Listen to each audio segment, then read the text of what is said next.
መቼ ነው የምትሰግጠው? እባክህ ሰግጥ እስኪ አንተ ሰግጥ እስኪ። እውቅና ይበቃል። እስካሁን አውቀሃል እኮ አውቀህ የታባደረ አንሰግጥም አንደድብም።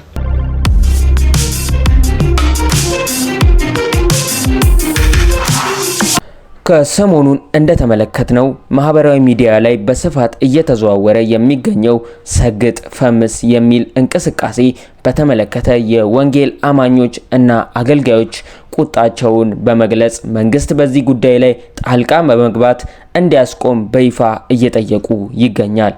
ልክ ባልሆነ ድርጊትና እንቅስቃሴ እየተደረገ ያለውን ነገር ተቋማቸውን ከሰማናቸው አገልጋዮች መካከል ዘማሪት ሃና ተክሌ እና ዘማሪ ተከስተ ጌትነት እንዲሁም ነብይ ሱራፌል እንደነዚህ ሌሎችም በቪዲዮ በመውጣት ተቃውሞ ሲያሰሙ የተመለከትነው ጉዳይ ነው።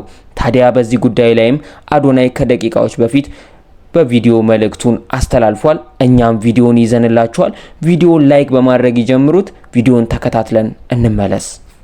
ጋይስ ስግጥ የሚለው ቃል ብናቆም ይሻላል። ምክንያቱም በጣም ብዙ ሰዎችን እያስቆጣን ያለው አይነው። እናንተ እንደምትወዱት እርግጠኛ ነኝ፣ ግን እኔ ስራዬን መስራት አልቻልኩኝ በስነ ስርዓት ማለት ነው። እኔ እውነቴን ነው የምላችሁ፣ በቃ በሰላም በፍቅር መስራት ነው የምፈልገው። ህይወቴን ኢንጆይ ማድረግ ነው የምፈልገው። ስለዚህ ከሰላሜ በላይ ደግሞ ቫልዩ ማድረገው ነገር የለም፣ እውነት ለመናገር ነው የምላችሁ። እና ስግጥ የሚለው ቃል እናቁመው፣ አንጠቀመው። አይዲያው መስራት ነው። እንስራ በቃ ራሳችንን እናዳምጥ፣ ተግተን እንስራ። ከአይምሮአችን በላይ ልባችንን እናዳምጥ። እግዚአብሔር በልባችን ነው የሚደርሰን። ለዓላማችን እንቁም። አይዲያው እሱ ነው። አይዲያውን ብቻ ይዘን እንጠቀምበት። ስግጥ የሚለው ቃል ግን መጠቀም እናቁም። እወዳችኋለሁ።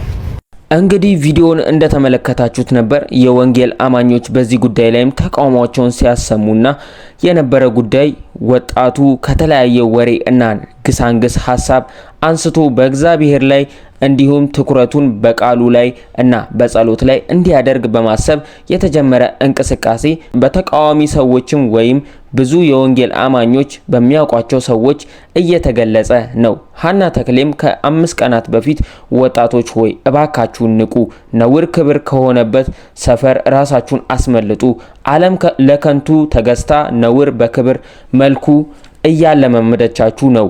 ነውር ግን ሁሉ ጊዜም ነውር ነው፣ መጨረሻው ደግሞ ጥፋት ነው። ዓለም በነውር ሳትገዛችሁ ንገሱባት። ከሰዓታት በፊትም የተወዳጇ ዘማሪት ሊሊ ጥላሁን ወንድምም እንዲህ በማለት መልእክቱን አስተላልፏል። መልእክቱም እንዲህ ይላል። ኖህ በዘመኑ የራሱን መርከብ ሰራ። እንዴት ቢባል ገና ስለማይታየው ነገር ተረድቶ እግዚአብሔርን እየፈራ። የዘመኑ ሰዎች በሚታየው ነገር ተጠምደው አሻግሮ ማየት ተስኗቸው እግዚአብሔርን መፍራት የሚባል ነገር የሞኞች ተረት ሆኖባቸው ቸበርቻቻ እያሉ እንዳሻቸው ሲኖሩ ኖህ ከማናንሼ አላለም። መገለል፣ መነቀፍ፣ መሳለቂያ መሆን፣ እንደ ጅላንፎ መቆጠር፣ ንቀት፣ ስድቡ፣ ጥላቻው ይሄ ሁሉ ከተረዳው ከገባው እውነት ፍንክች አላስባለውም። ማለዳ እየተነሳ ወገቡን ታጥቆ ግንባሩንም ቡላድ አድርጎ የተሰጠውን አደራ በኃላፊነት ይወጣ ነበረ። እመኑኝ ዘንድሮ እንደዚህ ነው። የኖህ መርከብን እንድንሰራ አይጠበቅም ይሆናል። የራሳችንን መርከብ ግን በራሳችን ባንሰራ ወየውልህ። መርከብ መስራት ምን ማለት ነው? ጥሩ ጥያቄ። እለት ብዙ ሰዎች ሊገቡባት በማይፈልጉት በጠባቡ በር ስንራመድ መርከባችንን እየሰራን ነው። እለት ለስጋ መሻት፣ ለአይን አምሮት፣ ለንዋይ ፍቅር አሻፈረኝ አልገዛም ስንል መርከባችንን እየሰራን ነው። መንፈሳዊ ነገር ላይ ያካብዳል፣ ያከራል፣ ታበዛዋለ።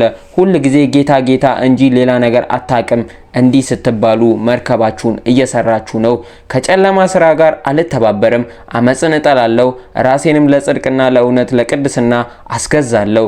ሰው እንደሚያየኝ ሳይሆን እግዚአብሔር እንደሚያየኝ እኖራለሁ ስንል መርከባችንን እየሰራን ነው። ቃለ እግዚአብሔር ለእግሬ መብራት ለመንገዴም ብርሃን፣ የህይወቴ መርህ፣ በማንነቴ ላይ ባለ ሙሉ ስልጣን፣ መተዳደሪያ ድንበሬ፣ የማንነቴ ቅርጽ ነው ስንል መርከባችንን እየሰራን ነው በማለት መልእክቱን አስተላልፏል።